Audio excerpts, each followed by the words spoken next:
Hey guys, it is Fairy Grace. It's a few days after Easter, and I haven't done my hair since Easter, and I'm pretty sure I wore this shirt the other day and tank top and slept in it. But hey, welcome to COVID life. Is there something in your life that you know you want to do, but you haven't done it, and it haunts you, it taunts you, it teases you, it reminds you often that you didn't do what you wanted to do years ago, or maybe you forgot that you wanted to do something, you know you're not 100% happy, but then you're reminded of your disappointment and your failure and your lack of when you see someone else accomplish it, or someone else have it, or someone else living that life, or going on that vacation, buying that house, having that relationship, popping out that third kid, having those designer clothes, those bags, whatever it is that you want. And I always tell people, you know what you want when the little green-eyed envy monster peeks its little head up, right? So for me, I don't want a van. I don't want an F-150. So if I see one driving by, it does nothing. Like, there's nothing in my mind that triggers me like, oh, wow, they have a van. Oh, wow, they have an F-150, 250, 350, whatever. It does nothing for me. I don't even react. I'm indifferent. There's no emotion. But if you're like our oldest son, who had a 150 and also wanted a certain cargo van for racing, every time he saw one, he wanted it. He was after it. He was consumed with it. It haunted him. It taunted him. And that's when you know that's what you want, that's part of something inside you that you want to accomplish or you want to have, whether it's something tangible, meaning you can grab it, pick it up, or something intangible like a relationship or a career. And my whole premise is when we go after what we want, we have to do just that. We have to go after it. You're not just going to wake up and say, I want to be a teacher today, or I want to be a doctor today, or I want to have a great healthy relationship and 2.5 kids and a dog. You're not just going to wake up and it's magically going to happen, unless it's like a Hollywood movie, and those are really awesome to watch. But you're going to have to go after, you're going to have to do something. You're going to have to date people, which, Lord have mercy, I did a season on Tinder, and Lord have mercy, I think we all can write a book and have some regrets and light it on fire and give it to the good Lord Almighty. Or you can have some amazing relationships while you're dating that you're still friends. I still have ones that I didn't throw into the pit of fire, and have friends and relationships and cultivated things out of it that came out of it. That's beauty. But the whole premise is, if you want to have this great relationship and you want to pop out these kids, you're going to have to date, and there's going to be some good moments and some bad moments, and you're going to have to weigh it out and sift it out. But that's part of the journey. So you need to enjoy the process. You need to enjoy part of the journey. It's not just the destination. And sometimes those bad moments just make, when you reach the mountaintop, that much more spectacular, because you had some struggles, you had some tribulations, you had some eye-opening moments or beautiful moments that make the journey gorgeous and anticipating and wonderful. But you're going to have to go after it. You can't just wake up one day and have this perfect mate. And even when you find that right person, whether they're on Tinder or they're set up by a friend, or you did a hobby, a group you joined, and that, to me, that's one of the best things to do. Go after, if you're looking for a relationship, join groups and organizations and stuff that are your passion, because that person that you're going to meet there obviously at least has that with you. Unless they're pretending and making up a friend and being creepy, and that's, the relationship's not going to go anywhere. But cultivated by going there. And then when you get that person, when you find that connection, that thing that connects you, whether it's communication or spiritual or intellectual or chemistry, those are all different types of chemistry, or physical, 4 different types of chemistry out there. The relationships that do the best are the ones that have like at least 3 or all 4 of them. And those are the people that they're 90 years old and they're holding hands, which is beautiful. And they finish each other's sentences, something that had a perfect relationship. But they next near had a perfect relationship because they had all 4 of those chemistries. We can talk about that more later if you'd like me to talk about the 4 chemistry. Some of them you can't do anything about, like chemistry. Like, you can't do anything about chemistry. It's just scientific, biological, genetic, and it just is or it isn't. But then the other ones you can. Like spirituality and intellect, and there was a 4th one. Anyhow, that's not what we're talking about today. Focus. So you find that person, and then you still have to work on that relationship. And there are things that you can do to choose a partner that fits more naturally with you. Also with the Myers-Briggs. Myers-Briggs has 16 different personalities by the Carl Jung, and other people have perfected it. And it's really ingenious to me. I dated someone who found me and was like, "You're an ESFJ." I'm like, "I don't know what that means." I fought him on taking the test, but he swore I was an ESFJ. And I'm like, whatever. And we bet like a pack of root beer gum and some other type of gum. And I lost because I was what he said, an ESFJ. And he was the ideal partner, which was the ISFP. And we were like peanut butter and jelly. It was so natural. It was so smooth. It was like smooth like butter, smooth like oil, whatever you want to call it. So those are things that can help. My dad and my stepmom are ideal partners. My sister and her husband are ideal partners. And there's just something that is pretty awesome and exciting when you naturally have kind of like this bonus round where you don't have to try in certain areas because you're naturally were created to match like a puzzle piece. You ever have those puzzle pieces when you're making a puzzle that you think it's the right one, but it's like not quite fitting, but you're pretty sure, and you're forcing it in and you're like, yeah, it goes. And then you know at some point you're going to have to change it because it really doesn't go. It like almost goes. And that's kind of like some of our relationships. So anyhow, you have to cultivate it. And so say you wanted to be a teacher, which I said about 5 minutes ago. You're not just going to wake up and be a teacher, though you kind of could. I have some ideas where you could just really wake up and be a teacher. But you have to go and usually go to schooling. Not always, but I know some people that are teachers and did not go to schooling till much later and then got like their master's, which Pennsylvania right now, you do have to have a master's degree to be a teacher, which is a newer law than not. But you have to be a teacher's assistant and do some things like that.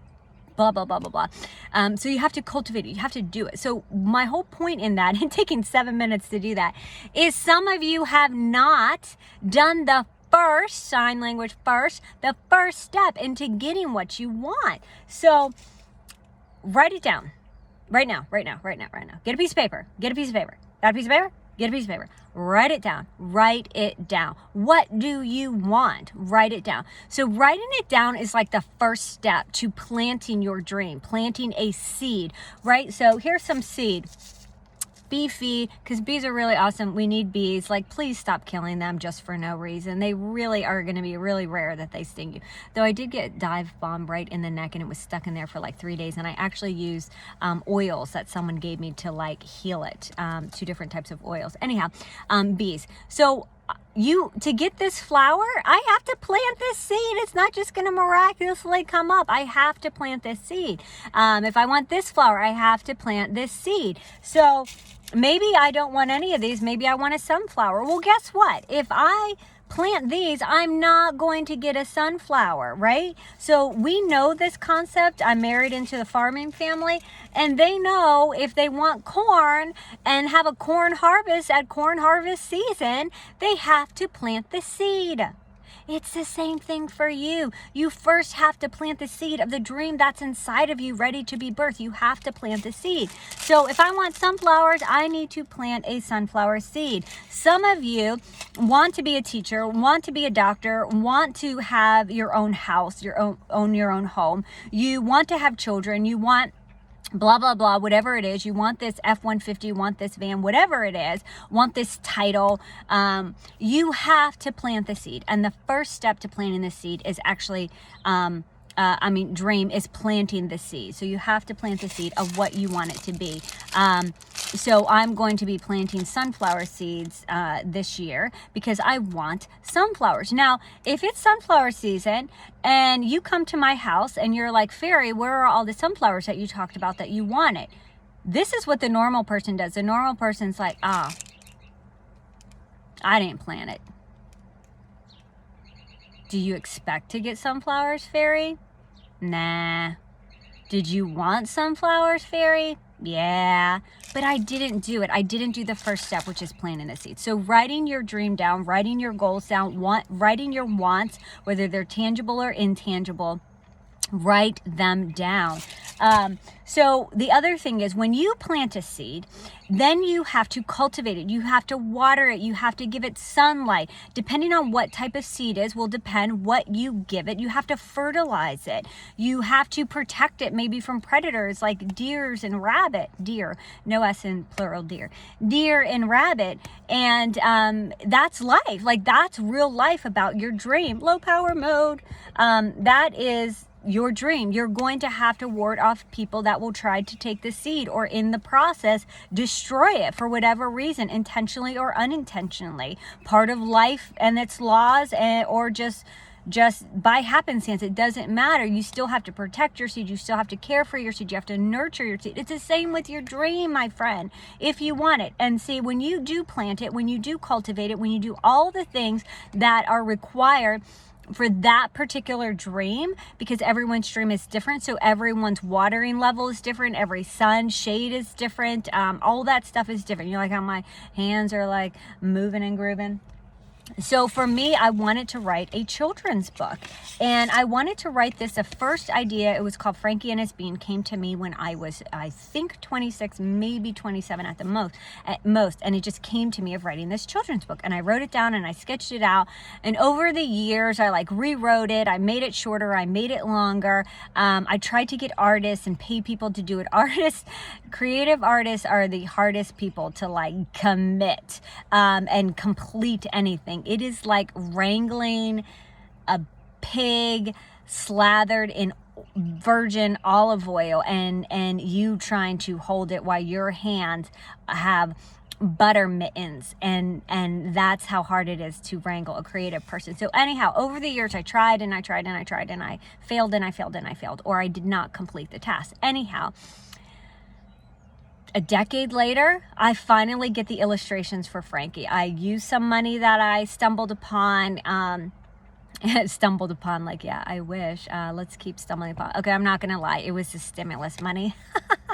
And I said, you know what? I wouldn't have gotten this money anyway. I'm putting it towards my book illustration because I have this lump sum of money. So that's what I did, and I put some more in there. And I got the illustrations for Frankie, and it's being done. Anyhow, that is not the first book that got completed, though. Shout out to Teague of Our Own, Michelle Teague, and her husband have a business. I went to her, I think 2 or 3 times, and she kind of helped me with life coaching to really focus, because creative people suck at sticking to a task and actually completing it. And she helped me with that. But my first book is actually Wacky Jackie. This is available on Amazon. It is The Heart and Soul of a Free Spirit. And I used some money in faith to pay an illustrator. I'm actually taking this down to our local library, see if they want to do something with it.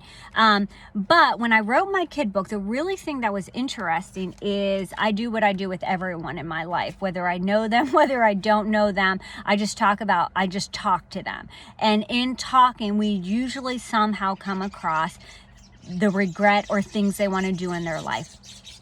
And a lot of people, since they know I just released my kid book this week, or end of last week, so it's been less than 7 days, they all are like, I want to write a kid's book. I've always wanted to write a children's book. So what happened was, because I planted a seed, I cultivated, I worked my butt off in so many circumstances that most people, the average person, would have stopped. I pursued, I kept going, I didn't stop, I wrote it down, I kept writing things down, like, what am I going to do today? What am I going to do tomorrow?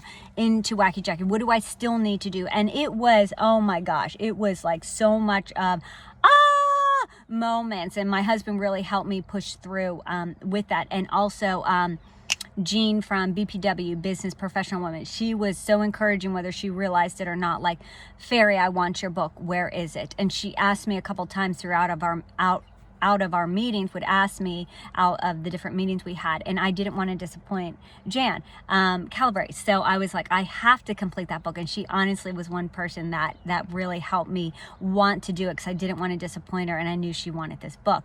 And she did buy the book, and she gave me a great review. So anyhow, because I planted the seed, because I worked my butt off, because I sacrificed. So here's the thing. Most of us don't want to sacrifice what we have to sacrifice to get to where we want. That's the average person. So I had to sacrifice, but here it is. Bum, bum, bum. And my seed my harvest has inspired others and reminded them that they want this seed planted, they want this harvest. So in closing, I want you to write down what you want to do with your life. Plant the seed of what you want it to be. Writing it down is the first step, is the very first step to getting what you want. Thinking about it, knowing it, feeling it, believing it, hoping for it, writing it down is the first step to planting that seed, sign language seed.